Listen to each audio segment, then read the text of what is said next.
Thank you for calling the Cooking with Allizard podcast. For sales, press 1. I'm sorry, sales is currently unavailable. For Allen, press 2.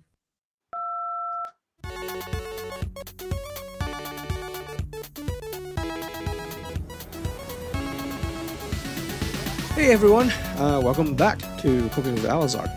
I'm Alan, and with me is my co-host. I'm Alex. So apparently today I am also answering the phone for the sales department, and these questions comes from Daniel Ahlen. I hope I'm not saying, hope I'm saying it correctly.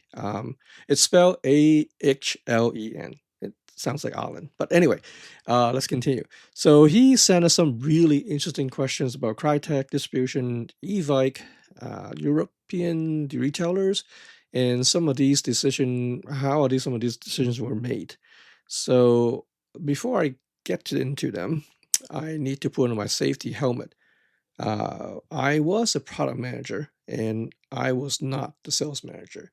A lot of Daniel's questions are related to sales. So obviously, as a product manager, I interact with the sales department, so I can answer some of them from my perspective. Now, decision involving pricing, margins, sales channels, distribution agreement, and things like that weren't my decision. I don't get involved.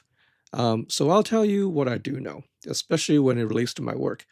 If something is outside my field, then and I don't know the answer, I'll just tell you I don't know. And one more thing. I asked Alex to help me regroup some of the questions because several of them are closely related or overlap. I think that this will help me answer them more logically without repeating myself. So, Alex, let's get started.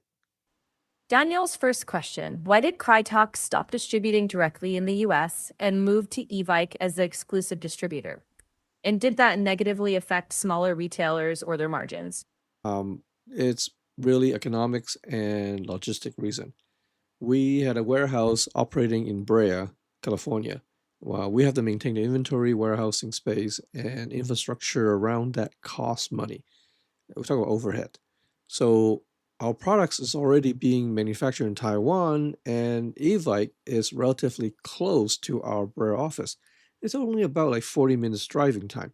So instead of shipping the product directly to us, might as well just ship directly to Evike, and they are in city of San Gabriel, so it's quite close. And Right. that's why it makes sense that it would be better just go directly to them. And also, one more thing very important: Evike have a complete solution, meaning that hey, they have their own sales force, they have customer service, and they can do technical service. So customer have a problem with our product, they can just they can issue a RMA and they can get a repair at Evix, and it really cuts down a lot of our costs that operating doing the same thing in Brea. So that's the advantage. As for a negative, I can understand from a dealer perspective that they are essentially buying the same inventory.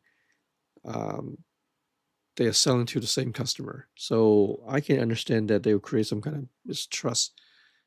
Your overhead and proximity points were clear. It felt grounded. Okay, second question. Why did KRYTAC establish exclusive distributors in Europe, and why were UK retailers sometimes cheaper or first to receive products? Yeah, we use a similar distribution strategy in Europe. So when we first entered that market, we started in UK. Shoe PDS was one of the first distributor, and later on we added Land Warrior in Scotland. By the way, hi Scott, I know you're listening. As we expanded further into Europe, TMX Trading or Airsoft Zone handle much of the European market. So, and later on, we added Red Wolf, also able to distributor. I mean, they were able to distribute certain part of Europe. So generally, these distributors were assigned territories. The idea was that UK distributor handled their own region, European distributor handled their territories. They're not supposed to freely cross over to somebody else's market. Now, as for UK retailer might seem to have a different pricing or cheaper. I honestly don't know. I don't have the information. These are agreement between the sales department and distributor, so I really cannot give you an answer on that one. That's totally fine. And it makes sense. That was a sales side call. So, from your seat, it was mainly about making sure the products met each region's legal or technical requirements. Yeah, that becomes my responsibility. Different market have different laws and regulations, so I had to make sure the product specification was correct for the region that we're going to ship to. Like for example, Japan has a power limit of under 1 joule. That's about less than 322 FPS, while Canada have a requirement that you have to exceed 1.27 joule. That's roughly about 366 FPS. And UK is a little bit different. UK, while on paper that I couldn't find any like limitation, but the retailer themselves or the distributor themselves, they want us to build guns around 350 FPS. Likewise, same thing. I mean, US, as you know, already have a orange tip requirement, and strangely enough, that Italy also need to have a orange tipped, and as well as have to be under 1 joule. So you can imagine that I have to make sure each gun have different specification for different region. So you can, if you see the side of the box, you will see like maybe 6 and 7 different SKU for the same thing. Sounds like a lot of tracking. So, yeah, that's where your role gets really hands on. Not the sales side, but making sure each region got a compliant version, labeled right, and actually legal. Alan, you mentioned earlier that there can be a downside for smaller retailers when a major distributor is also selling directly to consumers. Daniel has another question that's pretty closely related. So rather than covering the same ground again, let me turn it around. If you're a smaller local airsoft retailer, you're probably not going to beat a company like Evike on inventory, distribution, or sheer scale. So where can a local retailer actually compete? What can they offer that the big national retailers can't? I think service and customer relationship are probably the biggest advantage. Now, if you're a small shop, you are not going to have the inventory or buying power of a national retailer. But a customer can walk into your store with a gun that's not working, put it on a counter, and actually talk to somebody. And you can diagnose it, repair it, recommend parts, or upgrade, and understand what that customer actually needs. That's much harder for a online retailer or a really large store to duplicate.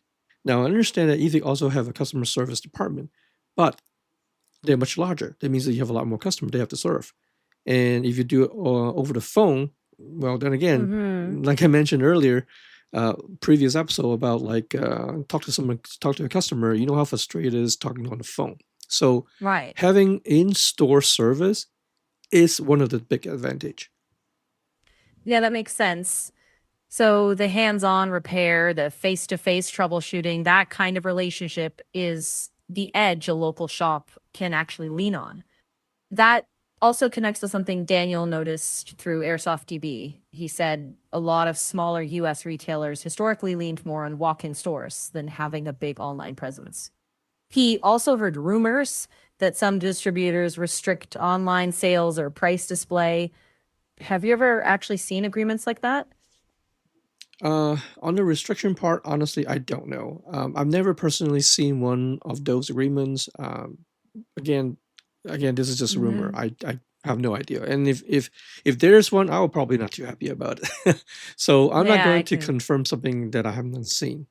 Right. But for the walk-in store part, makes sense to me. If your advantage is service, repair and saving, I mean repairs and having that direct relationship with your customer, then your physical location becomes a very important part of your business. You are Mm. competing differently. You are not trying to have the biggest website or the biggest inventory. Right. Compete on service, not warehouse size.